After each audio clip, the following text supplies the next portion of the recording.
Halo, selamat berjumpa kembali dengan konten Sandi Sularso Law Channel ya.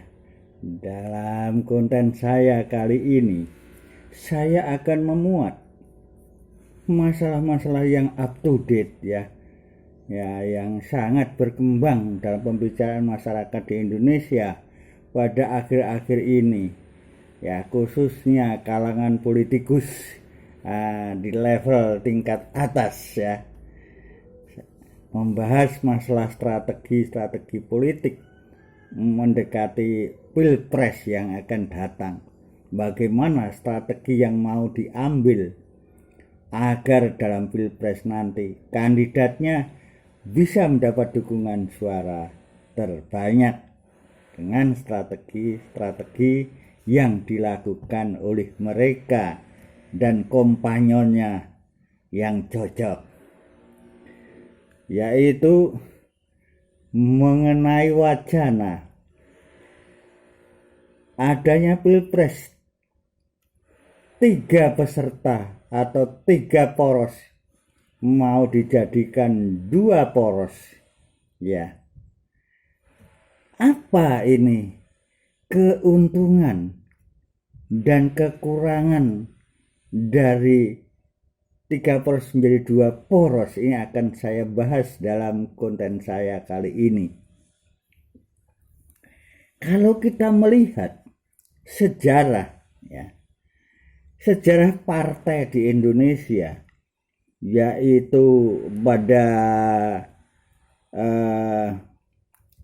setelah Indonesia merdeka, banyak partai yang bermunculan ya.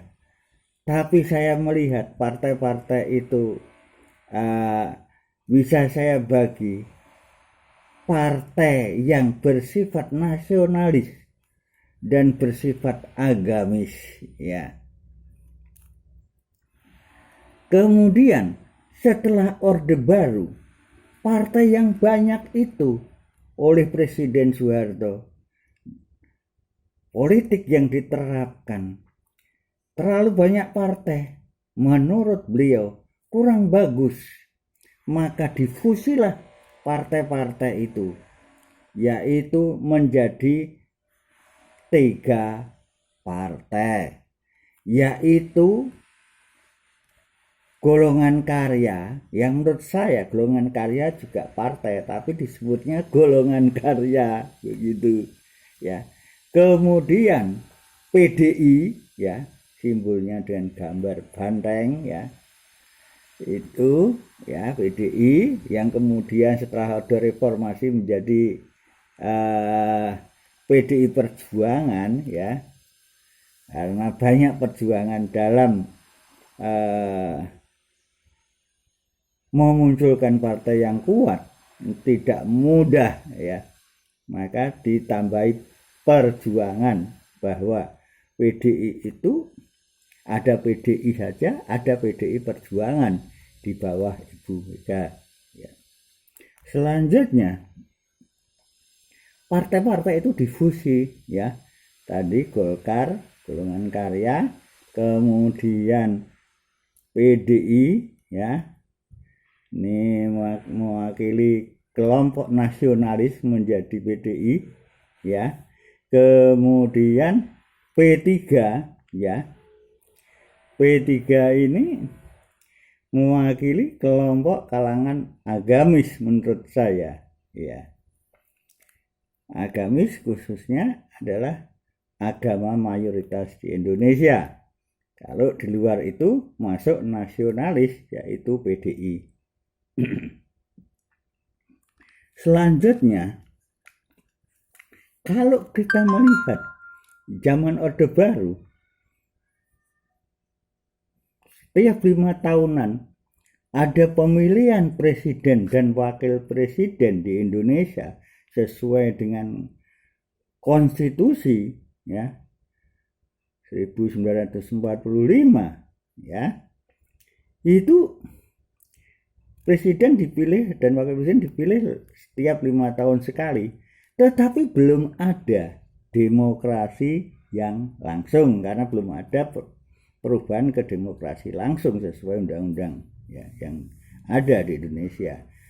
Masih pemilihan yang memilih adalah MPR, yaitu Majelis Permusyawaratan Rakyat yang memilih MPR.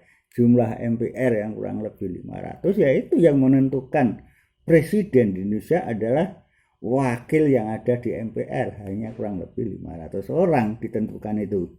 Ya, jadi menurut saya demokrasi kita itu diserahkan kepada wakil yang ada di MPR, Majelis Permusyawaratan Rakyat. Itu perwakilan dari seluruh Indonesia, yaitu para wakil rakyat ya. Karena anggota DPR sekaligus anggota MPR, yaitu beserta utusan-utusan dari daerah ya.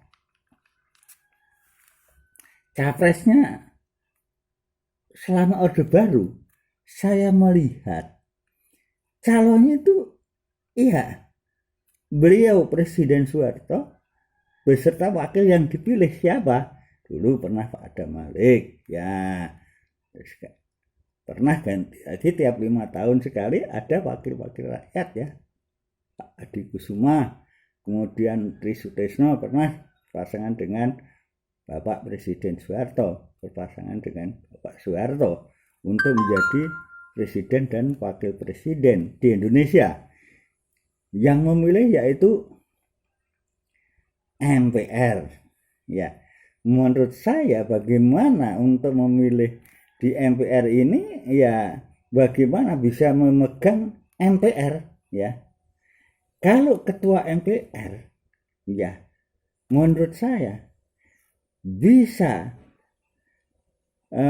satu suara menghendaki calon satu, maka jadilah jadi presiden Indonesia. Ya, Pak Harto dengan wakil-wakilnya menjabat sebagai presiden hampir 32 tahun ya. Karena yang mulai adalah MPR, di mana MPR di sini adalah wakil rakyat yang tertinggi di sini, yang Majelis Permusyawaratan Rakyat ya. Jadi paling tinggi di sini, itulah yang menentukan presiden di Indonesia. Zaman Orde Baru Pak Harto sampai 32 ya, setiap 5 tahun sekali, sampai kurang lebih 32 tahun. Kemudian tahun 1998 beliau turun ya dari jabatan presiden, yang kemudian diganti oleh Bapak Presiden Habibie. Kemudian terjadi reformasi itu dalam segala hal ya.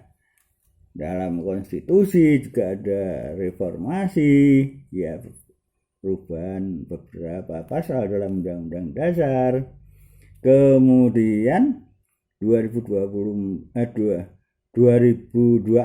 ya, 2024 itu juga muncul pembentukan undang-undang di mana pemilihan presiden itu tidak melalui MPR lagi, melalui rakyat langsung ya, pemilihan presiden langsung ya.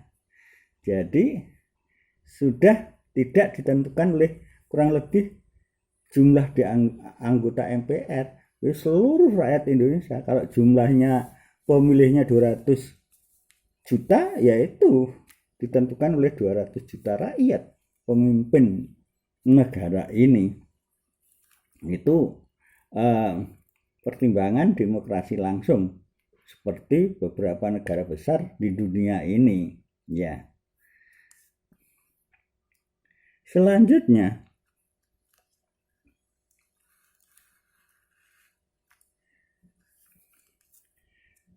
dalam sistem pemilihan presiden secara langsung ini, dulu adalah pertama kali yang terpilih adalah Bapak SBY ya, dengan Ibu Mega waktu itu yang mencalonkan. Yang terpilih adalah Pak SBY, pemilihan presiden secara langsung ya. Selanjutnya,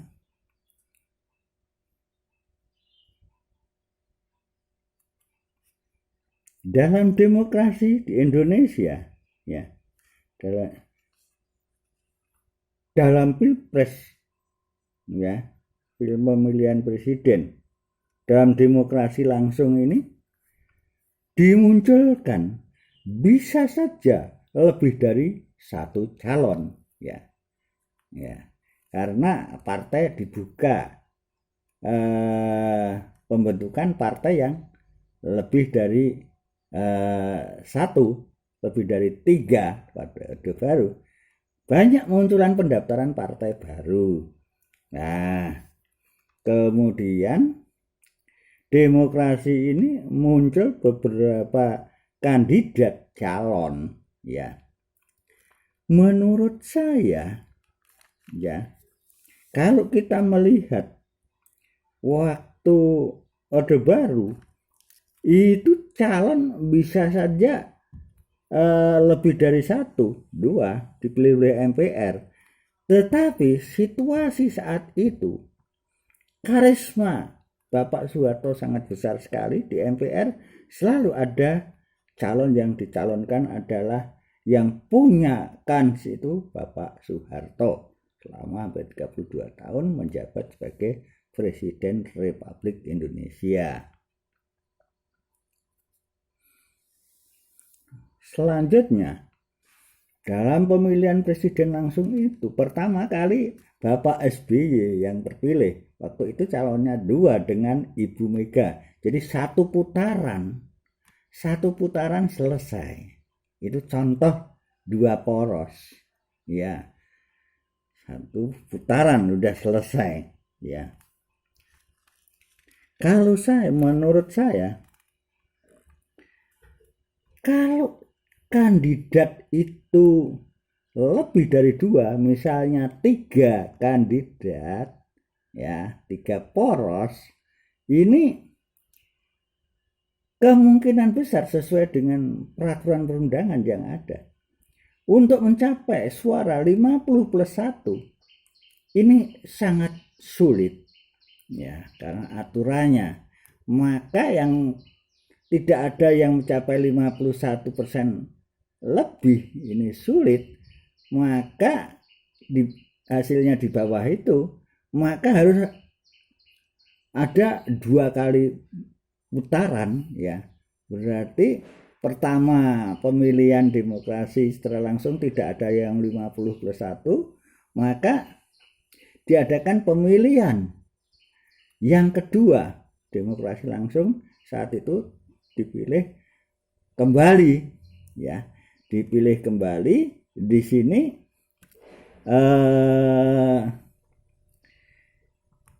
yang suara di bawah aturan, ya, peraturan perundangan tidak mencapai, ya, suara target minimal, maka dia akan menjadi calon yang tidak bisa ikut dalam pilpres yang tahap kedua.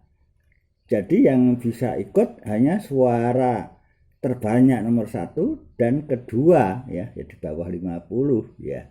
Yang 2 kandidat itu diadu lagi. Nah, diserahkan kepada rakyat, silahkan memilih lagi. Nah, menurut saya ada keuntungan dan kerugiannya. Keuntungannya ini dari sisi finansial, negara akan lebih irit karena satu kali putaran kalau 2 poros sudah selesai, tidak ada putaran yang kedua. Berarti biaya yang disiapkan bisa tidak terpakai, kembali kepada kas negara, ya.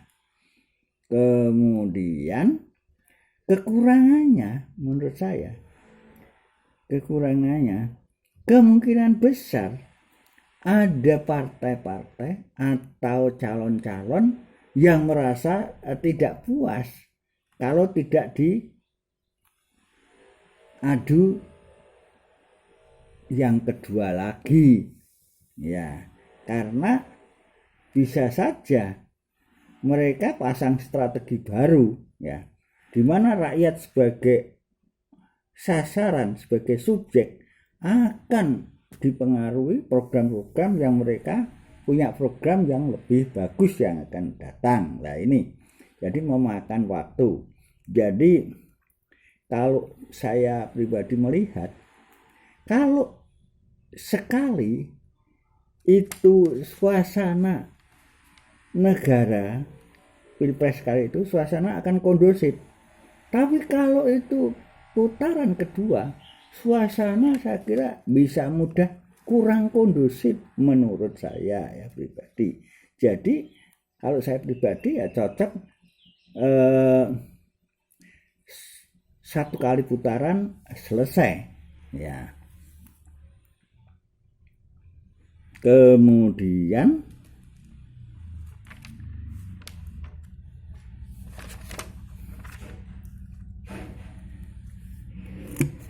apabila disetting menjadi dua poros, ya, dua poros ini menurut saya dari 3 menjadi 2 berarti yang salah satu calon ini harus bergabung dengan calon yang lain, ya. Calon yang satunya ya bergabung dengan calon yang lain, ya.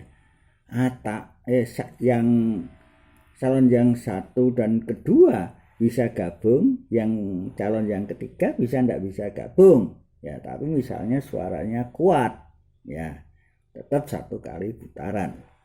Tetapi menurut saya apabila ini di setting menjadi dua poros,